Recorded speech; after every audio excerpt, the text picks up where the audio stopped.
This is GKW. Welcome to another edition of Good Karma Wrestling. I'm Gabe Knight, so from ESPN Milwaukee. With me, as always, from ESPN West Palm, Brian Rowitz, and catch him on ESPN 1000 down in Chicago. He is Jonathan Hood. What are you guys chuckling at? Oh, no, we're just excited to be on. Yeah. Babe, lead us through. We're just excited. All right, here we go. The biggest thing going on in professional wrestling last Friday night, almost a week ago, on Friday Night SmackDown, a huge number popped for the final segment of Friday Night SmackDown, of course, celebrating the Tribal Chief, Roman Reigns. There we go. The Tribal Chief, Roman Reigns, celebrating... Yes, or signs that you see in the arena that says Tribal Queef. We've seen that as well. Yes. Yep. Wordplay there. He was celebrating his 1,000th day plus of being a champion in WWE. Triple H presented him with a new championship belt. It was interrupted by the Usos. Eventually, Jimmy was then betrayed by his brother, Solo Sikoa, as he took the Samoan spike. Jay is expected to fall in line. But after the big number that was popped, and now we're starting to build momentum towards yet another Bloodline storyline, does the Bloodline story, 1,000+ days into it, still have juice? Yes, sir, it does still have juice because there's still so many angles, and there might be more Samoans coming. That's the other thing, too. Maybe inside the family, maybe not inside the family.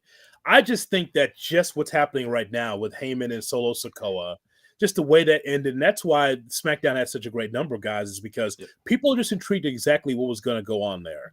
And so now I can't wait for this upcoming Friday to find out how Jimmy and Jay respond to Roman. And this just is ongoing. It's the best that we've ever seen in wrestling. It really is when it comes to storyline. So yes, it still has juice. As long as Solo Sikoa on the side of Roman today, but what about tomorrow?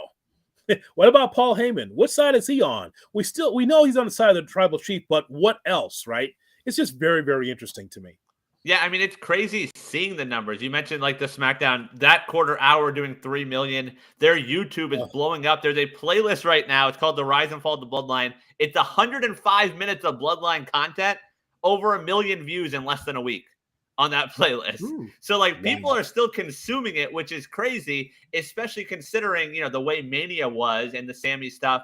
To me, the Sammy stuff is the part that really has nothing left. Like anytime him and KO are talking Bloodline, I was like, we don't need this anymore. Like KO sort of jokes about it. I was like, hey, we're done with them. There is still some stuff there where maybe I haven't been as into it the last month or so, but Friday definitely pulled me back in. It's getting tougher with the Sammy part no longer being associated with it. When Sammy was there, it was easier to invest in the Bloodline when Roman wasn't there. Right. So really, there's not much there unless Roman happens to be present, which makes me wonder how much after the summer of Roman, because they released a schedule, was that last week, 2 weeks ago, where they released all the dates that Roman Reigns is going to be present for WWE events, a couple of live shows, and whether it's SmackDown, whether it's the premium live events. After we get to that, after we hit football season, and we probably don't see Roman until Survivor Series-ish, I wonder where the Bloodline story is going to be and if they can find a way to continue to extend it to the next time that Roman's around. Because like you said, Jay Hood, there are plenty of stories to tell within the Bloodline. I mean, you could have... I'm curious to see what Jay does. Is he going to stand by his brother? Is he going to go to the Tribal Chief? I mean, they're almost going back even to what it was at the beginning when Jimmy and Jay were just getting to be a part of it. But it's been such a long time, and now it's a different, fresh perspective. They're still rolling with this thing, but Roman has to be around. That's the only difference I would say for me this year versus last year at this time. We've heard over the past that if you're going to write a book or a movie, you start from the beginning and then write the end and then try to fill in the middle. I wonder, is there an ending to this? I'd like to know, like, if it's written in a book, for instance, right? Here we're going to go week by week. Here's how it's going to go. Everyone stays healthy. Here's how it's going to go. I wonder, is there an ending? Is there a period at the end of the sentence with this? Because Roman is still the champion. No one's going to take that championship off. It's almost like a legacy championship now, bro. That's what it is. It's like, you know what? You're never going to lose this. We can't find contenders. Carry this legacy championship because Seth apparently is the real champion, I guess, right? And so I just wonder, is there a period? Like, how does this all end? Because without it, I wonder what the WWE would be. Yeah. And that's the thing. I don't think they have an ending right now. I think WWE is very, fly by the seat of their pants. But like the world title part is the interesting thing because they're still going to continue to tell this story. We talked last week who takes the belt off.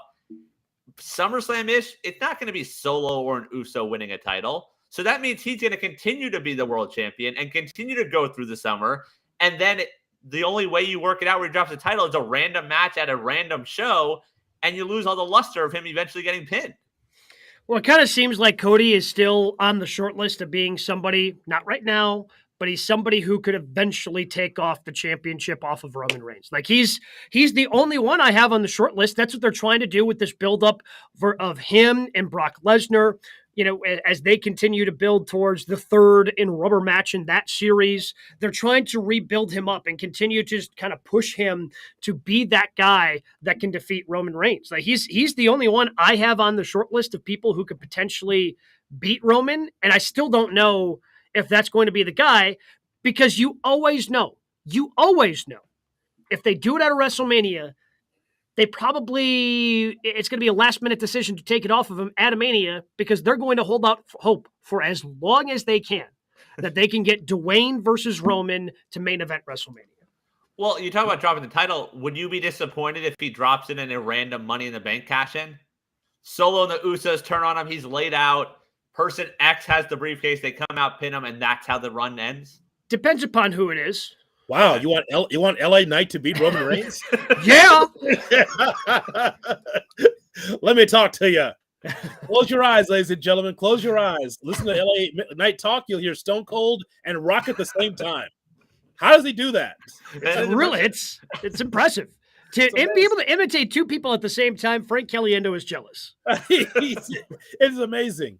Here's a new wrinkle that the three of us have not talked about, and the GKW galaxy has not talked about. And that is the way Roman Reigns is continuing to be this universal champion. So the WWE is putting him in a position where he's going to be the greatest champion of all time. Mm-hmm. Is that deserved? Where is he in merch? Is he as popular as, say, Steve Austin or John Cena? As popular, more popular? Like, I don't know the merch numbers, bro. Maybe you have it. I don't know how much merchandise that the Bloodline, Usos, or Roman Reigns is making. Again, a part-time champion just like Brock Lesnar was. So more popular than Hogan in his prime, more than Austin, more than Rock, more than Cena, to the point where, because we see that great video they had, right? They went through all the champions. And it's just like, oh, Pat O'Connor. Oh, look, it's Bruno Sammartino. Oh, Pedro. Like all these guys, right? Roman's going to surpass all those guys, and they do it based on a storyline more so than in ring. Is that where they're going with this? Greater than Flair? Greater than Harley? Flair's not a WWE guy. Like, he's just not. Like, Flair's legacy is not within WWE. Like, some of it was WCW, a lot of it was NWA, and I understand a lot of that history has been folded into WWE, but like... Oh, well... you know what I'm saying? Like, yeah, Hogan was the WWE guy. That's I guess that's the way I look at it. I don't know if that's the right or wrong way to look at it, but I guess that's... When you start talking about WWE graded, like, Ric Flair is one of, if not the best professional wrestler of all time. He's probably not on WWE's Mount Rushmore. Okay, so let's talk about Roman, how you and I talk about Jokic, right? Like, let's bring it to the NBA, right? The whole thing of where is Jokic amongst the best centers? Because that's the conversation, right? Yep. Is he a great player? Is he we did the topic this morning about whether or not Jokic could be the face of the NBA. I'm sure you've talked about that in Milwaukee as well, right? And so is that the same thing with Roman? So if is Jokic the best center in the top 5, and we determined maybe top 10, maybe top 5. Okay, not a shot blocker and not really great defensively, but he does everything else well. Well, same thing with Roman in this regard, right? So Roman, does he deserve to be on that Mount Rushmore because he continues to hold the championship, bro? Is that where we're going? Stronger than Shawn and Brett? Has he surpassed them? Just like Jokic has surpassed Ewing? It's like, is that what's happened here? The problem, I guess, I would have with it is when you start bringing up those champions of old, and it gets lighter and lighter as you go on, right? Like Hogan didn't defend it as much as Bruno San Martino did. Like, Stone Cold Steve Austin and The Rock didn't defend it as much as Hulk Hogan did. I mean, they were also hot potatoing it in the 90s during the Stone Cold era anyways. But Roman's not.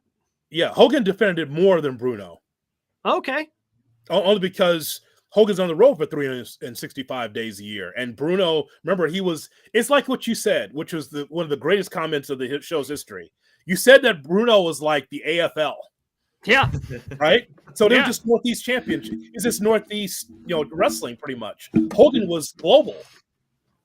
Yeah. But the thing with the Roman run is like a lot of it even feels like, okay, we got to beat Punk's record. Like he needs to be erased. And he was what, 2 years? Yeah, I think he was like 900 days or something. Yeah, he got close to it. He got close to 1,000. He didn't quite get to 2 years. Okay. Right. So where is he? I mean, this storyline has been one of the best storylines ever told in my recollection of WWE fandom. Correct. And the problem that you have, my guess is his merchandise numbers, again, just because wrestling was different in the 80s and 90s in terms of its more universal acceptance and popularity versus now, right? Like, I mean, the Monday Night Wars, like everybody had an Austin 316 t-shirt or a Broken Skull t-shirt or a Brahma Bull t-shirt or an NWO t-shirt. Like everybody had all that merch in the 90s. I can't imagine you're pushing that type of merchandise the way you did back then. If I had to guess, and this is just a guess, I have no idea. I can maybe try to look this up as we go. My guess is his numbers are probably similar to what Cena's were when Cena was wrestling The Rock, and The Rock was calling him Fruity Pebble Boy.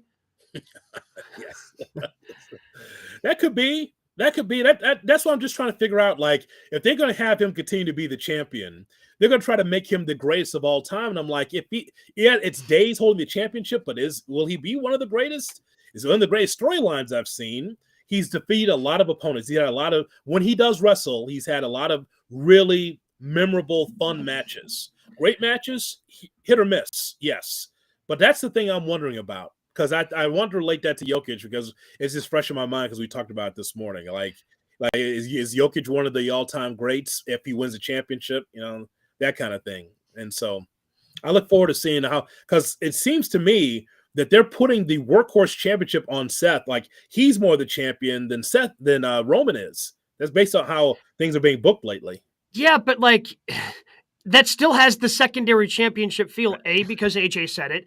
B, I was reading an interview that Seth did recently where he was like, yeah, we had to create this because, he gave the excuse of, well, our roster's so stacked and we can't just have one part-time champion. So we needed to have another champion. That's why we created this. But you created a championship out of thin air.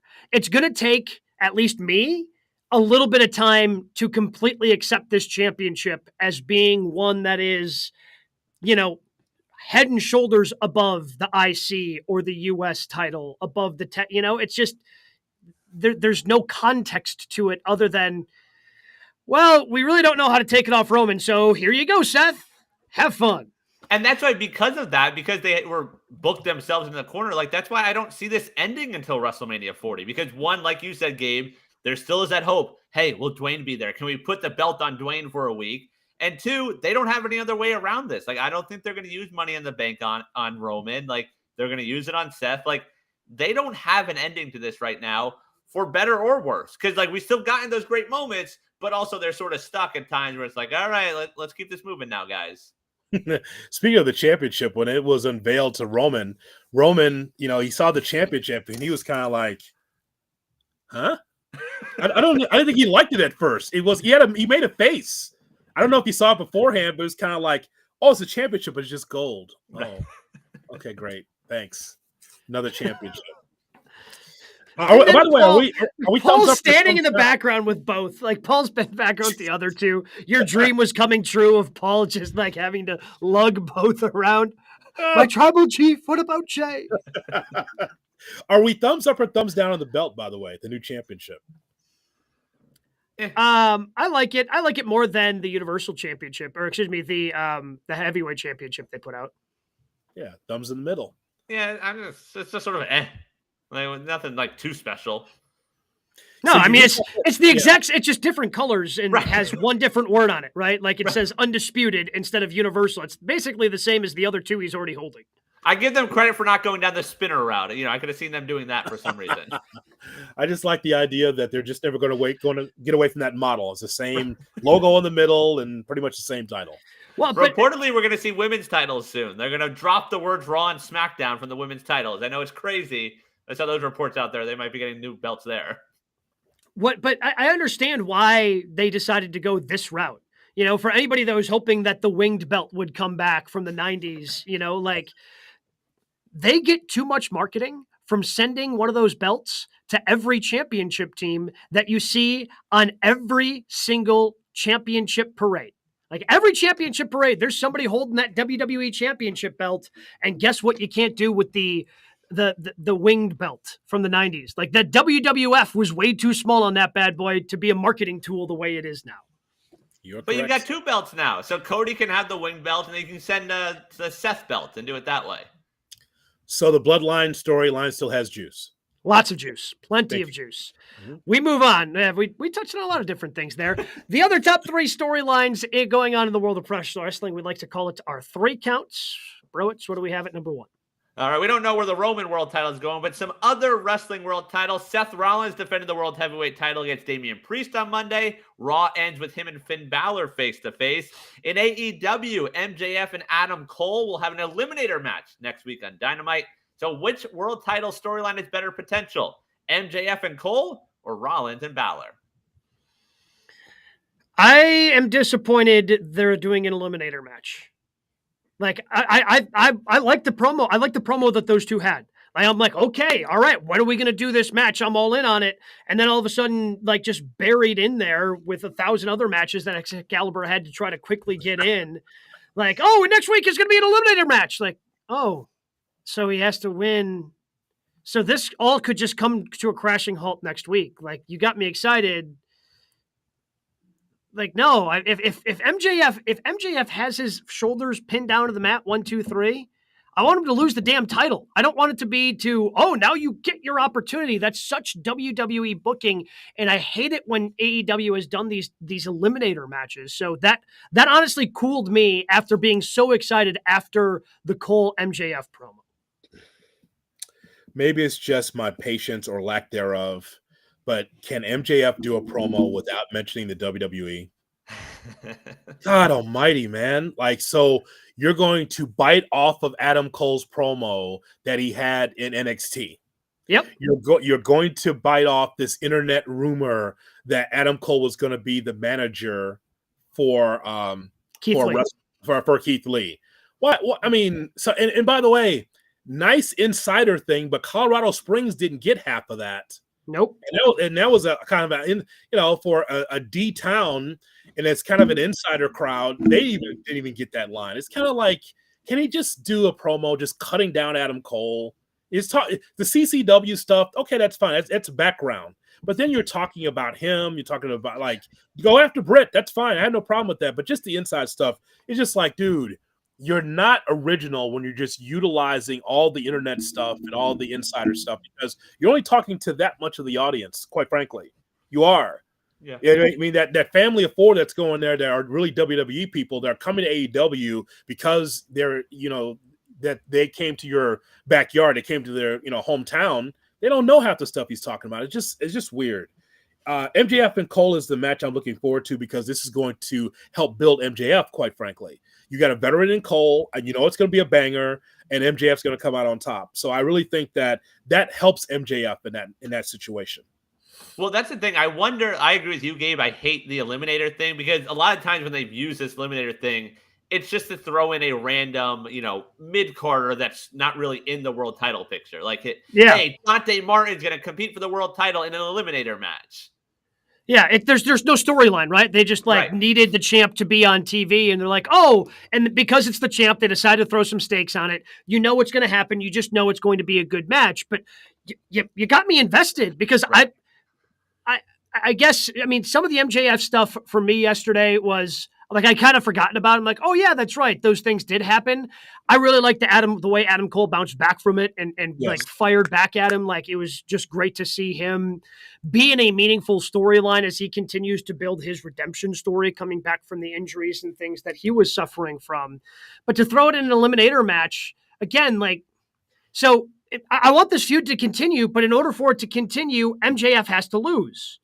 So is he going to lose via countout? Is Cole going to piss him off and MJF is going to disqualify him? Because if he gets his shoulders pinned to the mat, I'm going to be pissed off because when the champ gets his shoulders pinned down, I want that champ to lose his belt.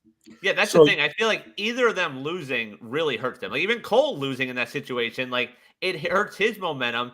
It almost feels like this is an overcorrection to the last world title feud where we got that great promo and then they stretched it out over 2 months to the point where it's like, you know what? This really shouldn't main event our pay-per-view right now. So they're overcorrecting. Like, all right, next week you get an eliminator match and you're probably going to get a second match also. And I don't think this really works either. Also, will that matchup be against the NBA final or the Stanley Cup final? I have no idea because that's kind of a waste too. Even though they did a good number they did a good number on Wednesday. Let's go to the center of the sports universe, South Florida, shall we? What's the schedule for the NBA and Stanley Cup finals? There's not like a soccer match going on. Like Messi's not going to be making his debut next Wednesday, is he?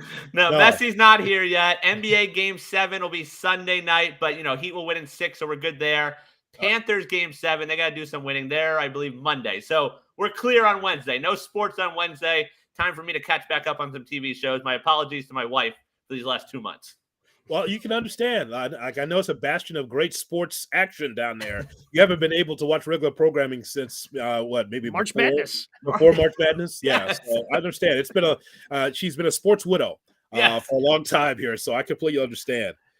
So I guess I think that's what it'd be for me. So there's an option here. Go ahead. I'm sorry. Well, I like Rollins and Finn because the way they wrestled the match with Damian and doing the buckle bomb, but on the barricade, because that's how Finn got hurt, was the buckle bomb.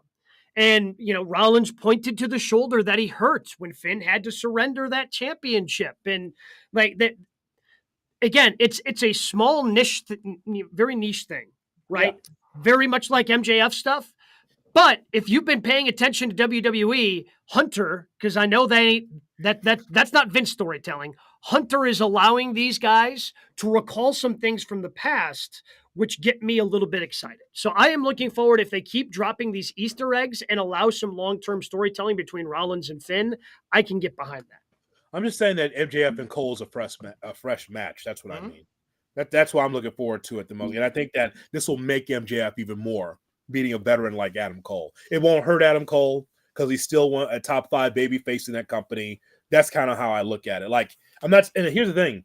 This is not casting any aspersions on Rollins and Finn because that's going to be an excellent matchup. But I've seen it before. Yeah. And so that's my only deal with that. And the other point I was just going to make is that so this is setting up for Forbidden Door, correct? At the end of the month, this is going to be the matchup. I guess. I honestly don't know because I don't know what the plans for Punk were last year for Forbidden Door before he got hurt. They ended up having a New Japan versus AEW matchup for the AEW Heavyweight Championship at this pay-per-view last year. But I honestly don't know what their plans are now that they have a healthy champion going into Forbidden Door. I just asked because if that's where they're going, you don't have to have a match for me. Just build it up in a few weeks and get to Forbidden Door if that's where they're going. And I don't know the answer to that. I have no idea. I mean, MJF's been dropping that little stuff. Like he called New Japan an indie fed. So like he's almost sort of dropping those breadcrumbs to where, he has to face someone. But I don't know if they need that. Ooh, I don't know. Continue to check in with Good Karma Wrestling. We'll tell you who. We'll come up with some options. We'll know who. Yeah, so I guess I just trust I trust the storytelling aspect of Rollins Finn at this point more than MJF Cole because they decided to announce the Eliminator match right away. So I just don't have I don't have trust in MJF right now in the MJF storylines that they're trying to tell. And I don't know if that's through any fault of his own. I don't know how much input he has in that. We know Bryan Danielson's been having input in AEW storylines, but I don't know if this is one he's been involved with. But right now, the MJF stories they've told have had a lot of potential, but just have not completely cashed in. I'm laughing at that part of the promo for MJF when he brought up like Adam Cole's time in Ring of Honor and the fans booed. They're like, you don't know Ring of Honor? Well, no, they wouldn't know Ring of Honor because Ring of Honor's never been to Colorado Springs until now. But also him being like, yeah, no, I don't like it either. Like that was just it's just a great part of the promo. Like, when at Ring of Honor, he's looking for a pop there, and they're like, boo. Yeah. Like, you don't know what Ring of Honor is? I hate it too. It's fantastic. Yeah. Number 2, Brian. Sad news in the wrestling world yesterday. WWE Hall of Famer, the Iron Sheik, passing away at the age of 81. The 2005 Hall of Famer lost the title to Hogan at Madison Square Garden in 1983. So, in honor of Sheiky Baby, who is the top heel in wrestling right now? Iron Sheik. So, Gabe, you gotta love this, man. This is a Michael Hayes story. You might have seen this. Michael Hayes is in the same room with Vince McMahon. And he says, I need you to call Iron Sheik in here, baby. Bring him in. And Sheik says, hey, boss, hey, whatever you need, tell me, Iron Sheik, I'm the guy, Iron Sheik. He goes, Sheik, goddamn, pal, I've got some news for you. We got your piss test back, and, well, it was positive. Thank you. I knew it would be positive. The Iron Sheik is clean. He's clean, baby. He's clean. He's the Iron. He goes, no, pal. Hold on a second. I said, your test is positive. That's bad. Huh? Sheik thought that he passed his piss test. It was filled with marijuana and drugs. He thought positive meant good. McMahon had to explain to him that you're suspended for 30 days. And I love how Sheik he kept himself relevant the last decade plus because of his Twitter presence and obviously, like, he wasn't posting old matches. He just responded to people, right? Like, he's just responding in all caps, and it'd be hilarious stuff, just calling people jabronis. And, so if you wanted to know about him, Iron Sheik, you could go look on YouTube or, go through the WWE network, keeping himself relevant. In terms of the answer of this question, who's the top heel in wrestling right now? I mean, it's one of two options, right? Like, two of the guys that we've spent some time already talking about on the show. It's either, they're the champions of their respective companies, the two biggest companies. It's either MJF or it's Roman Reigns. And Roman just had one of his brothers turn on the other brother. He just had one of his dudes give a Samoan spike to his actual blood brother, Roman Reigns, top heel in professional wrestling. There's no doubt about it. That goes to MJF because he wants to be. You have a generation of wrestlers that we watch today that don't want to get booed. And they don't realize that the money is being a heel. You have more fun being a heel. You call the match when you're a heel. A lot of people don't know that. Like, babyfaces aren't calling that. The heels are calling the match, especially experienced heels. They call the match. That if you see the ebb and flow of the match, that's because the heel is doing that. It's because he wants to. So there is a difference between an MJF heel that wants the heat, or Don Callis, who's getting right there, who wants the heat, or a cool heel like Roman Reigns and the Bloodline. There's a difference. But see, that's the crazy thing. Like, I don't have either of them. Like, you talk about being the heel, generating that heat. Those two still get cheered from time to time. Wait, are you going to say Dom Dom? I am. Like, that is like legit heat for Dom Dom. Like, he is so hated right now. Like, J-Hood's out of here. Peace, dude. It's definitely Dom Dom. Like, do you hear the reactions to a WWE-based storyline? Like, it doesn't even make sense why the fans hate him that much. Three-quarters of the arena is piped in booze. No, I think that's real. Every night? Yeah, Dom Dom is hated right now. Like, they have done an unbelievable job at developing him into a legit heel. There are no cheers when it comes to good old Dom Dom. Yeah, but I guess I don't give credit to Dominic. Look, and I don't want to like undercut him completely because he has done a lot of good things. Yes. I feel, and it's such an odd dynamic because Rhea gets cheers. Yeah. Like Rhea gets cheers, but Rhea is also the one putting him over as like this giant heel. Yes. It's such a complicated dynamic that I just can't quite seem to figure out in terms of the audience reaction, because everybody absolutely loves Rhea Ripley, but like you just get to the duh in Dominic, and the crowd does start booing, like Yes. and boo, boo. Like he certainly gets those reactions, but I don't know. Like I guess I lean towards more of the like I've got the BCC before I've got Dom. Like with what But Bryan those guys Danielson are cheer all the does. time. Those guys aren't real heels. They're Bryan not. Danielson's been coming out of the heel side of the locker of the tunnel the entire time the BCC's been together. Even when the rest of them were coming out of the babyface side. Bryan Everyone loves Danielson. those guys. Wheeler needs a leash. Yeah, Yes. Wheeler's unhinged. He's out of control. I don't know what happened to him. You see him Wednesday? I don't know Yeah. what happened. Like he is. Well, I think I know what happened to him. Bryan Danielson got to him. Yes. That's what happened. He's out of control. But again, okay. So the character heel, Dom is getting. I saw Monday Night Raw, same thing. He got booed, right? But again, I'm watching the crowd in Hartford. It's like everyone's just kind of sitting there. I'm like, well, where are those boos coming from? Upper Deck. See, I like the Don Callis thing from a couple of weeks ago. Yeah. Genuine heat. Yeah. But And like the thing, I do everybody- think Callis is going there. And like the more Kenny comes out there and the Takeshita stuff in Japanese, like I think that's adding to it also. Like I put those guys on the list as well right now. That whole Japanese thing, that's old I school know. right there. It's You- crazy that like that still works, but it Uh, does. hey.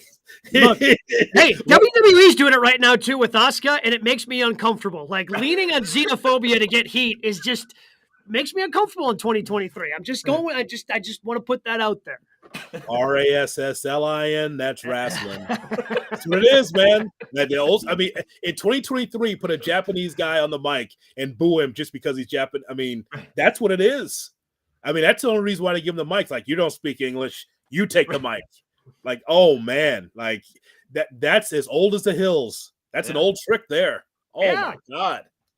Yeah, but that's the thing though. Like, just for me though, like when it comes to MJF and Roman, like they're too cool of a heel. Like MJF still plays into stuff, still gets the cheers here and there. Roman the same boat. Like for me with Roman as a heel, like the fact that he does the catchphrase stuff, like he's still, we're all the ones, acknowledge me. Like the crowd's going along with that. Like that's not a heel to me. That's a cool heel. Yeah. What was the NWO? Cool heels, right? Yep, Cool Hills. Okay. But I feel like they were at least. I guess they did the catchphrase thing also. Yeah, I mean, especially with Scott Hall. You couldn't Yeah. if you didn't have one in the 90s, you weren't surviving in pro wrestling. That's so true. You You had to have one. How else you selling merch? That's gospel right there. That's true. If you didn't have a catchphrase back then for some kid to put it on a sign and put it up, with the 1,000 other signs in the arena, then you weren't over. Even Al Snow had catchphrases. Yeah. That's exactly right. What does everybody want? Head. There was a little choppy pee-pee sign there too. I mean that was like the 8th storyline in WWE, but Russo wrote for everybody. Like here, what was the guy say? Indeed on SmackDown. Indeed. Yeah, Funaki. I mean, there was Indeed sign. Someone had it was 20 friends in a row. They had I, N, and then D and 85, E's. Like, how'd that get over? That's not even important, but it got over. It was a catchphrase. Simmons got one word over. Damn. Yeah. Damn. Bring a damn sign. Yep. Absolutely. Like everybody had him. Everybody had him in the 90s. Dave Jones. So you are approaching this. Okay, so give me your top 5, Brian. Like, does Roman even register? If you were to if we were to change the question, give me your top 5 heels in wrestling right now, and you rattle them off quick, is Roman even on the list? He probably gets top 5. There's Dom. MJF definitely gets there. I put Callis there right now the way he is. Yep. Yeah, I guess Roman probably is. I'm trying to think who else there even is. That's the thing. They're so bad at developing, other storylines. What are Ronda Rousey and Shayna Gunther. Baszler? Gunther's not on your list? Yeah, I'd be good with Gunther on there. I think he's. I mean, They Imperium won is playing into heels. the crowd. Yeah. Again, more xenophobia playing into heels. They're bad Right, guys yeah, just that's because they're fair. European. That's true. Yeah. And they want to be heels. They're not trying to be anything else. Nope. Right. Like that Imperium, they just want to be heels. Yep. So does that work? I mentioned Rousey and Baszler. They go for it all? No. Anything? I Well, would they put are it there, heels. but yeah, I have Roman top 5. The Outcasts. They want to be heels too. They don't care about being cheered. Yeah. They But just, they I don't won't know. I be- guess don't generate enough heat for me in that department. They won't be heels to me because Tony Storm's part of that group.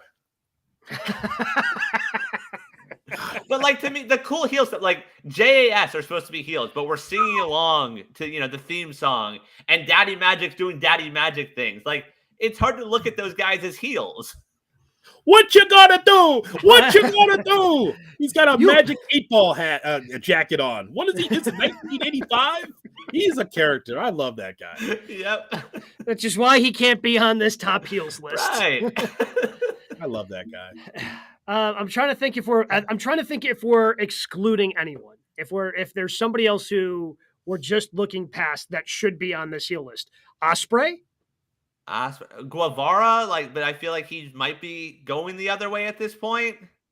Well, I mean, by the time they got done with the 4 pillars thing, he was a babyface. Right. But I don't know if he's going back to the Jericho Appreciation Society. Who knows? Maybe we don't see him or his wife since they announced that they're having a baby. I know they're months away from that. Maybe they just both go away for a while. Who knows? Probably, yeah. Yeah, I think we nailed all the ones in modern wrestling. And again, I'm looking around the landscape. I think those are the main ones we see on television a lot. I happened to notice that neither of you mentioned Austin Theory. Oh yeah. Oh, I guess I'd have to care. Damn. Well, I mean, honest to God, he's got heat on this show, but it's like after a while, it's like it's go away heat. Yeah, just like I don't even, I don't see him. I don't see him. That's what he did there. Yeah. Number 3. Some big matches announced in the world of AEW and New Japan this week. So here are some of them. AEW Collision's main event, June 17th in Chicago. CM Punk and FTR take on Samoa Joe, Jay White, and Juice Robinson. And we have our first 2 matches announced for Forbidden Door on June 25th. The IWGP US title on the line, Kenny Omega versus Will Ospreay 2, and also Bryan Danielson versus Okada. Which match announced this week are you most looking forward to? I am most looking forward to Danielson Okada because this is the big Bryan was hurt. He did not participate. We've been wanting him to be able to get some of these New Japan matches for such a long time. There was hope that maybe he would show up at the beginning of the year when we all still had our New Japan subscriptions and we were going to be tuning into the big show at the Tokyo Dome, but he had to be in Washington that night for AEW. So he doesn't get to go over and do anything there. So the fact that he's healthy, the fact that he can now finally get some of the things and do some of the things that he wants to do with New Japan Professional Wrestling, it just makes me excited as a Bryan Danielson fan. This is one of the big reasons reportedly that he came over to AEW. So the fact that he finally gets this big match with Okada, it has me the most excited for it, even though I know the best match once we hit the ring is going to be Ospreay Omega. So we're going to see these matches go about, 30 minutes each. We're talking about a 4.5-hour pay-per-view. And I'm all here for it because they're going to have to be classics. They're going to be New Japan-like classics. And it's going to be a lot of fun. I'm going to go with Gabe and say that I'm looking forward to Danielson Okada. It's the match we should have seen. And so we're going to see it again. Kenny and Ospreay. So that matchup is interesting because I've seen that in New Japan, but I just know it's going to be different than what we saw before. I think there's going to be a different variety with that matchup, but I just know that these are going to be classics, and these will be matches of the year candidates before it's all said and done. And I know, I guess I'm just assuming that we're going to get Kenny and Will again. Yeah. I think we're going to get a third match. I think we're going to get it in London. I saw someone point out, the first one was in Japan, which is sort of like their adopted homes. This one in Canada, which is Kenny's home, and then you go to London for Ospreay's home for round 3. This is going to be in Toronto, correct? Yep. This Forbidden Door. Tickets still available if we want to go, by the way. And I mean, a lot of tickets available. Yes, that It's is not accurate. going well in Canada right now for AEW. They're going into new terrain. I mean, they've been to Toronto before, but they're doing this Canadian tour, and they need to get this hot pretty quickly. Well, that's the thing. I think that's why you get these matches announced. Because I agree with Bryan versus Okada. Like, I pray they put him in bubble wrap for the next 3 weeks. Like, don't take any chances with Bryan. Let him just do commentary. Oh, I think they've stuff. I think they've established that, especially with him, like the challenge being with the Hung Bucks going after the 3 that were in the ring last night of the BCC. I think they've established that Danielson is going to be on commentary. I mean, he's not as fun as, William Regal, but he's close, he's close providing that commentary for the BCC. So I think they've kind of established that that's going to be his role going forward. One thing about AEW, whoever is the guest announcer are usually the better announcers in the company. I don't know why that happens like that. Like him, Jericho, actually better than what you hear. Like, get out of there, Shivani. Let Bryan talk. He made some great points, right? He was talking about that 6-man with the BCC. Oh man, so it wasn't best friends. What was it? What do they call it? Chaos. Chaos. Yeah. I guess technically, even though I don't know, whatever. Because you throw Romero in, and then that changes. Yeah, there's some New Japan with So inside, see, so inside. Excalibur explained it, but there was no video package to explain it. Right? They just here's this group. So it was best friends. So there's the one guy. Give me best friends. It's Trent and Chuck. Trent and Chuck. Yeah. Chuck Taylor is the worst wrestler on the roster. Wow. I mean, you talk about not wanting to see him ever again. That guy sucks. He just does. Chuck Taylor Chuck Taylor is bad. There's a reason why he doesn't wrestle singles, because he's bad enough in tag teams. That's why. I mean, I'm just like, so your first move is a short pile driver. That was his first move? Like, so you couldn't win with that. Was that the first move on Dynamite? Okay. So if anyone needed to take the pin, it's him. Doesn't do anything. He's just a slug out there. He just is. I can understand if he was entertaining. I don't even get that from him. I get a black shirt and I get a guy that's just a lump of clay out there. He is. He's just sucks. I'm not kidding you. Like I know. Like I think you feel stronger about him than I do Jeff Jarrett when I see him on my television. Chuck Taylor? I mean, do you feel anything when Chuck Taylor comes out there? I mean, but everyone's more talented around him when Chuck Taylor comes to the ring. Everybody in every match. Yeah. He's the worst in every match that is there. Doesn't do anything for me. Yeah, but him and Trent will hug Orange Cassidy and they do the pan thing out with the camera, and you got to give the people what they want. That is accurate. I have heard that. He would be, I'm sure, the heavyweight champion in your indie fed. I'm sure he would with that black T-shirt. I'm sure he would. I mean, he doesn't do anything for me. I don't. Maybe it's just I don't get it. That could be I don't get it. No, I don't think there's anything to get, because here's the other thing about best friends. I don't get them. Like, unless they're coming in Sue's van to the ring. Yes. Like, because they've had different injuries, and then they've introduced Rocky, who has been Trent's tag team partner at times, and then that's the connection to New Japan and Chaos, and Orange Cassidy's been adopted. I don't know if Chuck has. I don't know if Chucky T has, but the other guys have been, and they're part of Chaos and New Japan. But yeah, they've jumbled the best friends so much, and the fact that if you go back and watch like one of the first 2 episodes of Dynamite, the fact that Orange Cassidy is the one that ended up being the star out of that group of 3 when they were initially introduced on AEW television is stunning, because I feel like they really pushed best friends early. And Jay Hood, I just want you to know, former IWA Mid-South Heavyweight Champion and 2-time PWG World Champion, Chucky T. Yeah, I'm sure it was sold out every time that he had his championship reign. That guy. Nothing says indie like Chuck Taylor. Wow.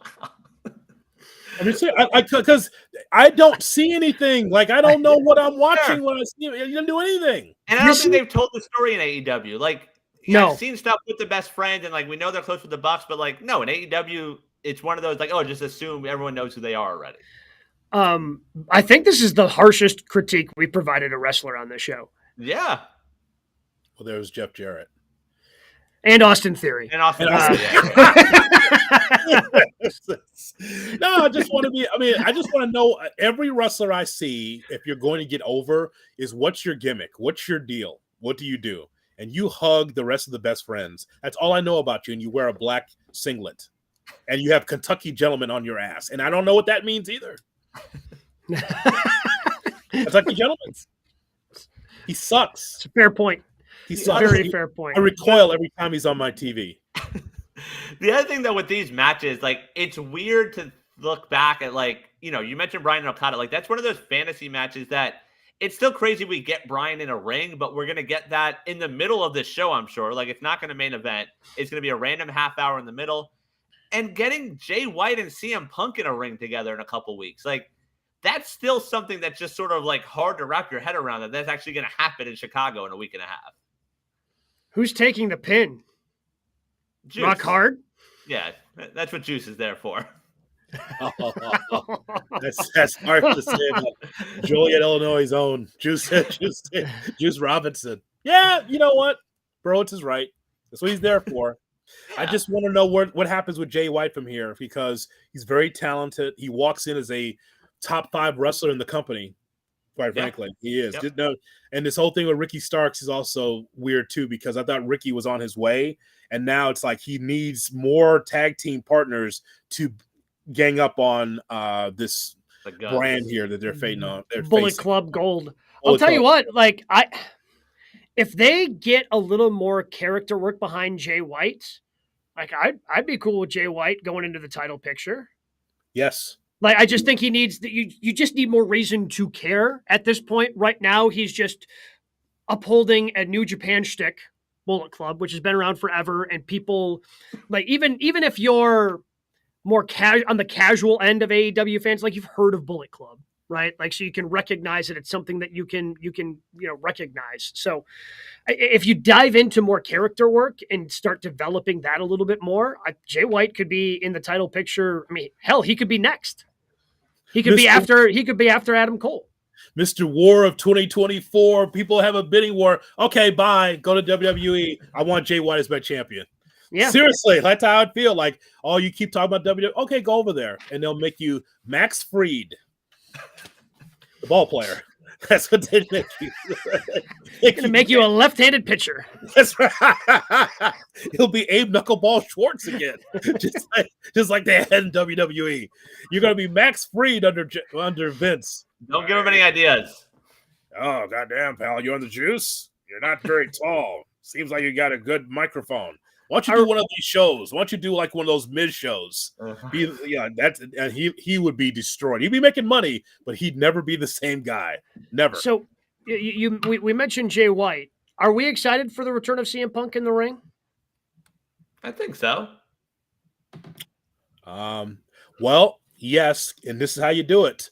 6-man tag, you can hide. Yeah. I think that's okay. Just work him back in slowly. If it was a singles match, I'd be very concerned. I guess I'm just more excited and more curious because he's opening the show, right? I'm sure, yeah. Like he's got to open the show with a microphone in his hand. Oh, I'm sure. He has to. In Chicago, yes. I'm more excited for that, and I feel, however that goes, is going to end up dictating how excited I am for the main event of him being a 6-man tag. Well, here's how it goes, and you guys already know this. They open the doors at 5 o'clock at the United Center, maybe 4:30 United Center, and people already in parking lots at the United Center are going to say CM Punk, and they're going to be chanting his name and asking for ice cream bars and all this stuff, right? And so they're going to be having his merch. They'll buy his merch before the show starts. They'll have a line 1 mile long, 2 miles long at the UC. And so it's going to be all the CM Punk. They'll have the music playing right beforehand. Then when the show starts, it's going to be like he never left in Chicago. Now, in Regina, Saskatchewan, I'm not so sure. Yeah. like in Calgary, I'm not so sure. But Chicago, it's going to be off the hook. There will be very few boos, if any, with CM Punk coming to Chicago, coming back to the UC. I mean, there are reports that, Collision ticket sales have not been going well, right? Yeah. And one of the Canada shows reportedly has less than 1,000 tickets sold right now. That's I feel if Punk can deliver on that opening promo, and maybe this is just delusion out of my head being a CM Punk fan, I feel if he delivers on that and he gets some of those people who have been lukewarm when his name has been said on Dynamite the last 2 weeks, if he gets some of those people like, oh, okay, this makes sense, and I can get behind CM Punk again, I think things can start picking back up in terms of those ticket sales. But that also puts a lot of pressure on that opening promo. Well, Jay Hood, you mentioned Jay White. Like, there are reports that maybe he ends up working a program with Punk. Are you okay with that? Because Punk obviously goes over in that situation. I don't think he does. Over Jay White? Yeah. You said CM Punk losing to Jay White? No, Yes. I said, would you be okay the other way? White losing to CM Punk. Yeah, if there's a return. Okay. Yeah, get his win back. I think White has to win the feud. Like, I feel that first feud, I think in order to get back in the good graces of some of the diehard fans, Punk's got to put someone over. Okay, that's fair. Oh. I think that would do wonders for Jay White then. Like, if Jay White goes over Punk in that, like, I think that'd be great for establishing Jay White to a new audience. I'm just doing a little research here, guys, while we talk. So this is according to WrestleTix. There's 2,200 available tickets right now, 2,200 available. They've distributed 8,000. The current setup is 10,214. I'm surprised. This is at the UC? Yeah. Very surprised. But the setup is 10-2. Like, so it's not 15, not 18. You know what? The consumer's like, oh, Punk's back. Well, let me see what we're getting. Yep. Even in Chicago. That says a lot, doesn't it? It says it makes me very nervous for Collision suddenly. The Dynamite Rampage show that's coming June 21st at Wintrust Arena, the home of DePaul and the Chicago Sky. The current setup is 6,200, and they sold 5,000 tickets. Okay. So they're trying to sell another 1,300 or thereabout. And of course, if there's more demand, they'll roll it back. But even 6,200, that's not a sellout either. That's just setting up for what they're trying to do for Dynamite and Rampage on Wednesday, June 21st. I'll be there for that. If Punk delivers, I think they sell those 1,200 tickets, no problem. If Punk delivers on the 17th. Be nice for him to talk. Maybe you can sell more tickets that way instead of hiding him. Right. I mean, you're right. You put out that he's coming back. You put out that he's in a 6-man match. Well, right? And now I think they're scared. They're scared of what happens if they put him in front of like next Wednesday. They're like, okay, one final push before a big show on Saturday. We're going to give CM Punk the microphone. Like, I think they're scared of what the reaction's going to be to CM Punk when you hear that static and that opening guitar riff of Cult of Personality. Can you do a pre-tape with him? Video package. Yeah. That's how you always do it in wrestling. You always do the anticipation coming next week, and you have a nice little 2-minute video package, and then put the pre-sale for the tickets because God bless, please buy our tickets. help. Right? I just think that they've got a lot riding on CM Punk. And if I had to bet on it, I think he delivers. But again, that could just me being a blind CM Punk fan and understanding that everything that he's done in the world of professional wrestling, in my eyes, has usually been really damn good. Oh, so Forbidden Door is almost sold out as I look at this now. Okay. So current setup is 12,972. And they say the resale is 1,481. So it looks like they're going to be fine in Toronto for Forbidden Door. It wasn't like that last time we were on the air, but it looks like they'll be good enough to be able to get there. I mean, those two matches alone are worth the price of admission. That should be the show, those 2 matches. Yeah, I don't need anything else. Does Punk get a match at Forbidden Door? Tag team match, 6-man, hiding him, 8-man. That's how they like to do it in New Japan. I like to give you a good 8-man. Right. Well, I mean, the dream has always been him versus Kenta in the battle for Go to Sleep. No, that's okay. Hey, if he is an older Punk, he will go to sleep for good. That's okay. Keep ducking him in a good 6-man, a good 8-man. Yeah, totally. I think Wembley's the goal for Punk. Like, you got to be safe there. That's true. Yeah, he'll be a draw at Wembley. No question. What do we have in news and notes this week, Brian? All right, Fightful reporting that Bryan Danielson, speaking of AEW Collision, will have a hand in creative for Collision. Dave Meltzer says the idea for Championship Friday on Rampage last week was actually a Bryan Danielson idea. And like it was better than any night of Battle of the Belts, Night of Champ, whatever the hell they called those special TNT shows. Like it was actually really good championship matches that they decided to throw on Rampage. Bryan Danielson being more involved in your company, and the fact that Tony Khan is willing to loosen some of his grip on it, that's only a good thing for AEW. Rampage was fantastic. This past Friday. It's because the best wrestler in the world was on. Okay. Okay. That'll be facts. fine. That'll be fine.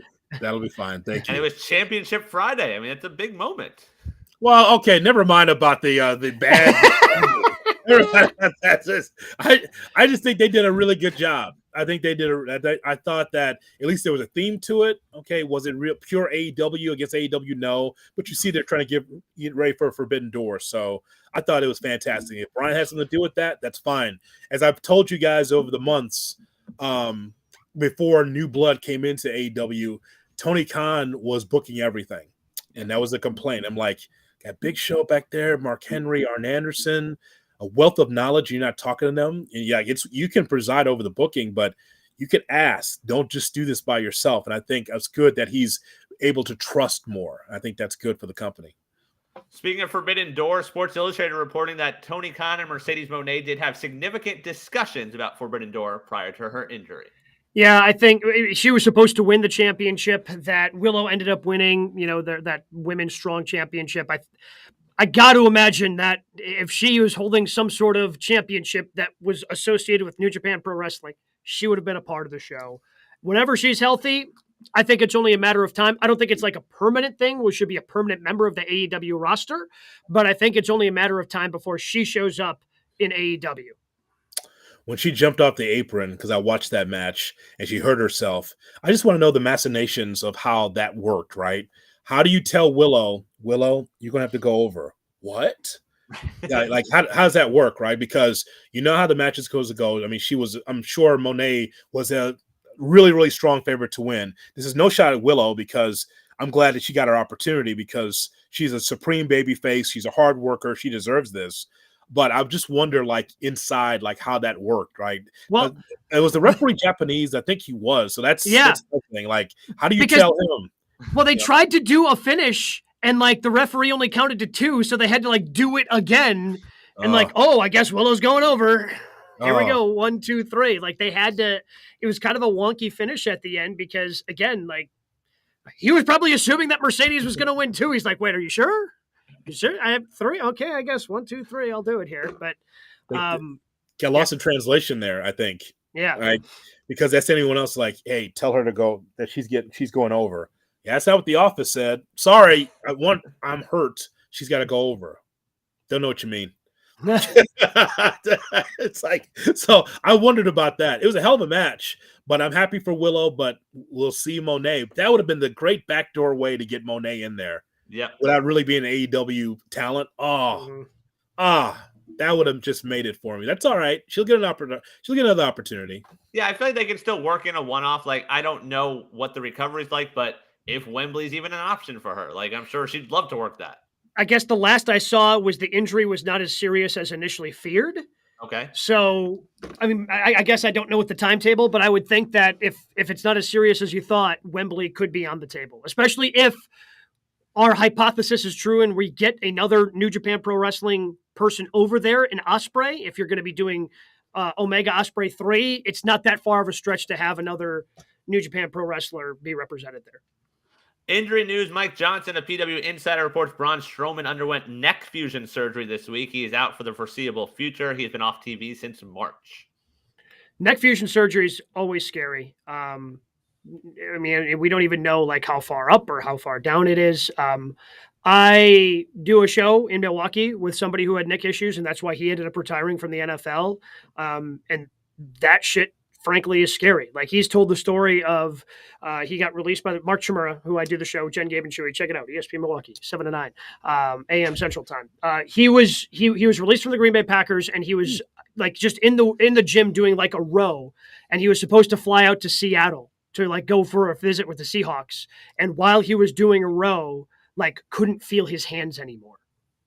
Like just couldn't, and just went, oh, I'm done. And just like instantly knew that his football career was over. When you start talking about neck fusion surgery, and that's ended the careers of many a professional wrestler, man, that it just gets scary. And you hope that he is okay. And at least that surgery can give him a livable life. Yes. And it's funny we talk about Braun Strowman because he means so much to that Milwaukee and that Wisconsin community because he's a Milwaukee guy. So, his life has been so blessed for him to be a wrestler. I know he stepped away from the WWE for a little bit. Now he's back, and hopefully he'll have a good quality of life away from wrestling. If it doesn't work out for him, that's one thing. But I'm hoping the best for him because didn't we just go through this with Big E, something similar with his neck issues, got his broken neck. So hopefully the best for him because he's very talented and really hasn't scratched the surface of what he could be. The cartoonish nonsense and Vince had him do is one thing, but that's a strong man. It's a big guy. He's entertaining. He's great with kids. He was actually a tag team champion with a kid. Yep. So hope the best for Big Braun. And finally, in news and notes, WWE announcing this week a multi-year partnership with Twitch that includes a sidecast that'll air each week with Raw, twitch.tv/WWE to watch that. Kind of weird seeing as how they were banning their performers for being on Twitch not that long ago. And now they've got a partnership where they get to make money. Shocking that this is the way that this turned out. Nick Khan is an absolute genius. He's finding, as my wife would say, value in the gray. Value in the gray. Like, we had the split screen experience before. Did we not with WWE? Do you guys remember this? You'd watch the TV and then there would be, I don't know if it was on WWE.com or if it was on Twitter, whatever it was, but there was always a second screen experience. Yeah, I think it was like a watch-along show or something. It was just a group of wrestlers in a room watching. Yes. That's it. And Eric Collins says that Twitch is better than Tout. I believe that might have been on Tout too. Might have been the case, yes. But nonetheless, pour it out for Tout. Yes. Pour one out for the homies at Tout. So good for them because it's good because you want everyone to be involved in the WWE umbrella. They do a great job, man. That's all Nick Khan. That guy is a genius. And you think, oh, of course you would do something like that. Well, it wasn't obvious for the WWE. Right. They're doing things that they hadn't done in years to try to help the fans. So it's good for them. What was your match of the week? Non-Vikingo division, of course. Vikingo's got his own division now. How about that? I mean, if he's wrestling on television, Vikingo's going to be the number one match. So it just goes without saying. We just, list all the other ones. Gentlemen, there were so many good matches. I'll just start with Seth Rollins against Priest on Raw.